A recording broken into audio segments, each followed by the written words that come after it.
सुप्रभात विद्यार्थियों। आज हम पाठ 2 व्याकरण से समास पढ़ेंगे। समास 2 या 3 अंक के आने आपके बोर्ड की परीक्षा में। समास शब्द का अर्थ होता है पास रखना या छोटा करना। 2 या 2 से अधिक शब्दों के मेल से नया सार्थक शब्द बनाने की प्रक्रिया को समास कहते हैं। या 2 या 2 से अधिक शब्दों को मिलाकर एक नया शब्द बनाने की जो प्रक्रिया है वो समास या शब्दों को संक्षिप्त करने की विधि समास कहलाती है। जैसे विश्राम के लिए गृह है, विश्राम गृह हो गया है। अमृत की धारा, अमृत धारा हो गया। ये समास विधि होता है। समास के मुख्य रूप से 6 भेद हैं। अव्ययीभाव, तत्पुरुष, क्रमधारय, द्विगु, द्वंद्व, बहुव्रीहि।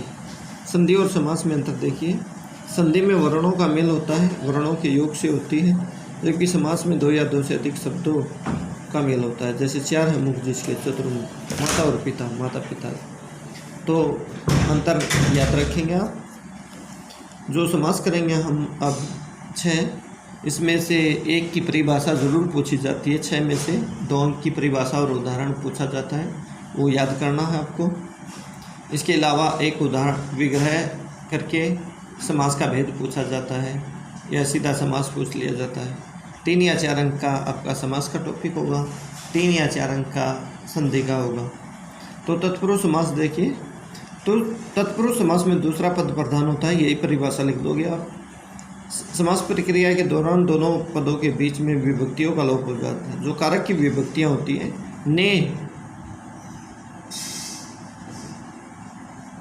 ने जो कर्ता की होती है, ने और संबोधन, लास्ट संबोधन कारक की, कर्ता की और संबोधन कारक की विभक्ति को छोड़ के बाकी 6 की 6 विभक्तियाँ आ जाती हैं इसमें तत्पुरुष समास के अंतर्गत। जैसे दूसरा पहला होता है कर्ता ने, दूसरा कर्म को, करण से, संप्रदान को के लिए, अपादान से, संबंध का के की, रारेरी नानेनी, अधिकरण में पर, और संबोधन की होती नहीं है। तो पहले कारक की और आखिरी कारक की विभक्ति को छोड़कर 6 की 6 विभक्तियाँ आ जाती है समस्त पद का विग्रह करते हुए। जैसे परलोक गमन, परलोक को गमन, को आ गया है, को आ गया, को सभी में को आ गया है। देखिए, तो इस प्रकार से ये आपको याद करनी है अच्छी तरह से। करण तत्पुरुष में जहाँ पूर्व पद में करण कारक की विभक्ति से या के द्वारा का लोप हो जाता है, वह करण तत्पुरुष समास कहलाता है। जैसे हस्त लिखित, हस्त से लिखित या हाथ से लिखित। विरहकुल, विरह से आकुल, विरह होता है बिछड़ना।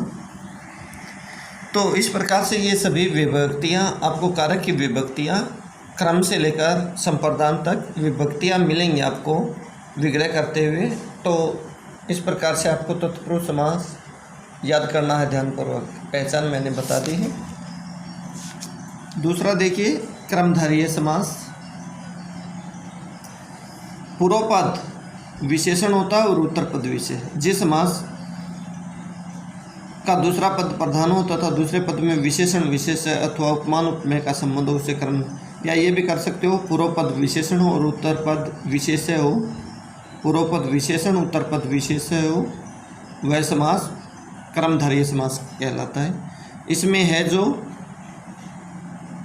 विभक्ति आ जाती विग्रह करते हुए, है जो के समान और रूपी, रूपी, रूपी का उदाहरण इसमें नहीं है, लेकिन है जो के समान। जैसे देखिए सत्य है जो क्रम, है जो आ गया है जो, है जो, इसमें पूर्व पद विशेषण होता है। जैसे सत्य सच्चा, नील नीला, नीला नीला, पीला सच्चा, महा, खल होता दुष्ट, खल है जो नायक दुष्ट। तो इस प्रकार से क्रमधारय समास में पूर्व पद विशेषण होता है। ये सभी उदाहरण हैं। अव्ययीभाव समास देखिए। जिस समास का पहला पद प्रधान हो तथा अव्यय हो और समस्त पद भी अव्यय या क्रिया विशेषण का काम करे, उसे अव्ययीभाव समास। क्रिया विशेषण में भी आप देखोगे क्रिया विशेषण के 2 भेद होते हैं, कालवाचक और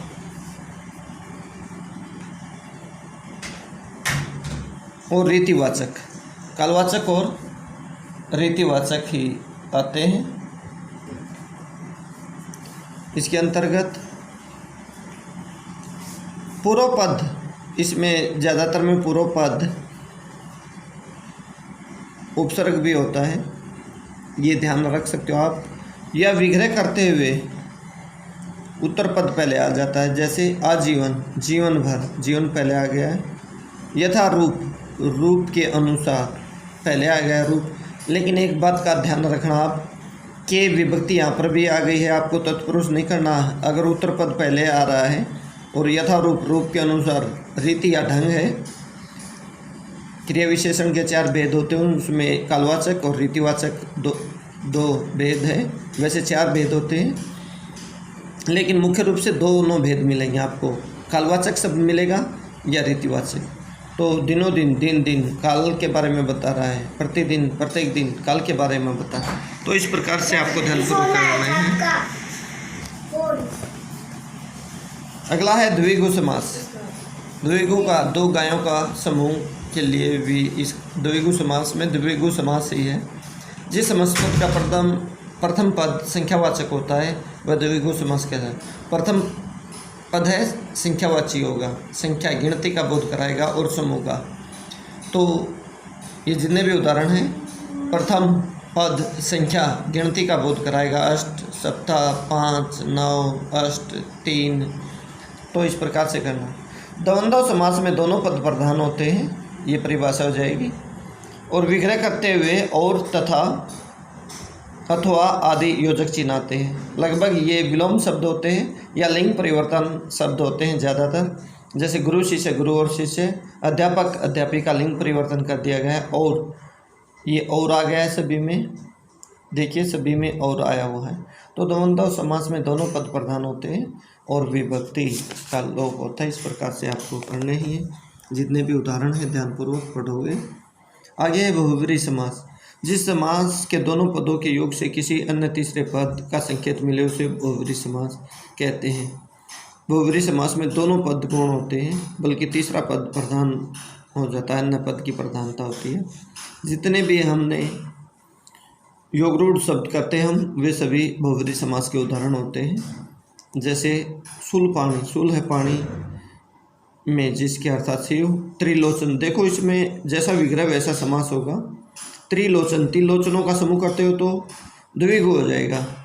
लेकिन त्रिलोचन, विषधर, लंबोदर, गजानन, पीताम्बर, इनमें 2 समास है, जैसा विग्रह वैसा समास हो जाएगा। लंबोदर, लंबा है उदर जिसका, अर्थात गणेश, तो बहुब्रीहि समास। लेकिन लंबा है जो उदर, तो क्रमधारीय समास हो जाएगा। पीताम्बर, पीले है अंबर जिसके, अर्थात विष्णु या श्री कृष्ण, तो बहुब्रीहि समास। अगर हम करते हैं पीले हैं जो अंबर, तो क्या हो जाएगा, क्रमधारीय समास। तो जैसा विग्रह वैसा समास।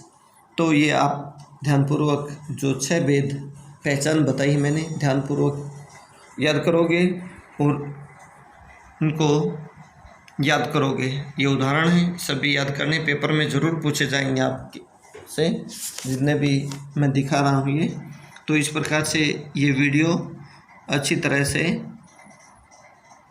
आपको देखनी है, समझनी है। उदाहरण जितने भी हैं इनको देखना है। एक बार फिर से दिखा रहा हूँ मैं इस वीडियो में। ये सभी उदाहरण पढ़ लोगे आप, पेपर में कोई ना कोई इनमें से ज़रूर मिलेगा आपको बोर्ड की परीक्षा में। हर एक उदाहरण को बड़े ध्यानपूर्वक पढ़ना है आपको। सभी उदाहरण दिखा रहा हूँ मैं, पीछे से शुरू कर दिए, पहले शुरू से हम पीछे गए हैं। मैं सभी उदाहरण दिखा रहा हूँ आपको। ये सभी उदाहरण पढ़ने बड़े ध्यानपूर्वक।